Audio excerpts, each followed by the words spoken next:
শহর বা গ্রামের মেলা মানেই এক রাস নস্টালজিয়া। আজ আমরা চলে এসেছি বাসন্তী পূজার এক বর্ণাঢ্য মেলায়। চারিদিকে মানুষের ভিড়, ছোটদের আনন্দ আর ঢাকের আওয়াজে মণ্ডপ প্রাঙ্গণ যেন উৎসবের রঙে রঙিন। প্যান্ডেলের বাইরে পা রাখতেই মেলা এক অন্য জগৎ। রঙিন বেলুন, নাগরদোলার ক্যাচ ক্যাচ শব্দ আর খাবারের স্টল থেকে ভেসে আসা জিলিপি বা ঘুগনির সুবাস।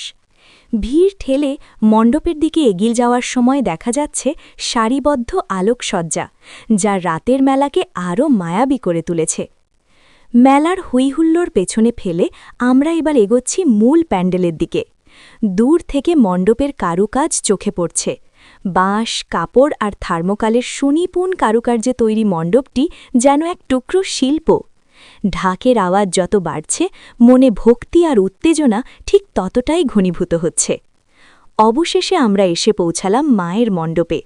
প্রতিমার সামনে আসতেই মনটা এক অদ্ভুত শান্তিতে ভরে গেল। বাসন্তী দেবীর অপরূপ মূর্তির দিকে তাকিয়ে থাকলে যেন পলক ফেলা যায় না। নাচের প্রস্তুতি আর ভক্তদের শ্রদ্ধাবনত উপস্থিতি, সব মিলিয়ে এক স্বর্গীয় পরিবেশ।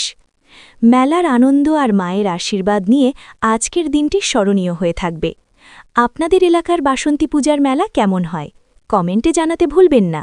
এখন আপনারা দর্শন করুন মায়ের এই অপরূপ দৃশ্য। দেখুন কি অসাধারণ এই প্যান্ডেল, কি অসাধারণই না লাগছে মায়ের প্রতিমা, ঠিক যেন স্বর্গের দর্শন। সিলিং জুড়ে যে সূক্ষ্ম কারুকার্য করা হয়েছে তা সত্যিই প্রশংসার দাবি রাখে। সবচেয়ে বেশি যা নজর কাড়ছে তা হল চারিদিকে টাঙানো হাতে আঁকা ছবিগুলো। এক পাশে সৃষ্টির দেবতা ব্রহ্মা, অন্য পাশে পালককর্তা শ্রীকৃষ্ণ এবং সংহারকর্তা মহেশ্বর বা মহাদেবীর অসাধারণ সব প্রতিকৃতি। এই হাতে আঁকা ছবিগুলো শুধু ডেকোরেশন নয়, বরং আমাদের সনাতন সংস্কৃতির গভীরতা তুলে ধরছে। প্যান্ডেলের প্রতিটি কোণ যেন এক একটি ক্যানভাস।